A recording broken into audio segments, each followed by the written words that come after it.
आताच्या घडीला सर्वात मोठी ब्रेकिंग बातमी समोर आली आहे। सोलापूर महापालिका निवडणुकीच्या पार्श्वभूमीवर शहराच्या राजकारणात मोठी उलथापालथ घडली आहे।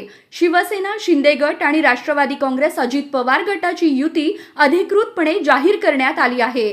हॉटेल लोटस येथे झालेल्या बैठकीत या युतीवर शिक्कामोर्तब करण्यात आले।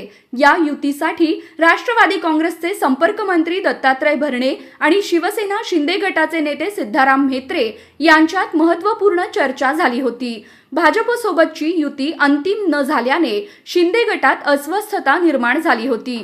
दुसरीकडे राष्ट्रवादी अजित पवार गटाने स्वबळावर निवडणूक लढवण्याची भूमिका जाहीर केली होती।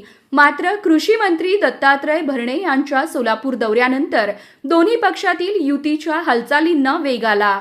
आज पार पडलेल्या संयुक्त बैठकीत दोन्ही पक्षांनी एकत्र निवडणूक लढवण्याचा निर्णय घेतला। त्यानुसार सोलापूर महापालिका आज पार पडलेल्या संयुक्त बैठकीत दोन्ही पक्षांनी एकत्र निवडणूक लढवण्याचा निर्णय घेतला। त्यानुसार सोलापूर महापालिका निवडणुकीसाठी 51-51 असा जागा वाटपाचा फॉर्म्युला ठरवण्यात आला आहे।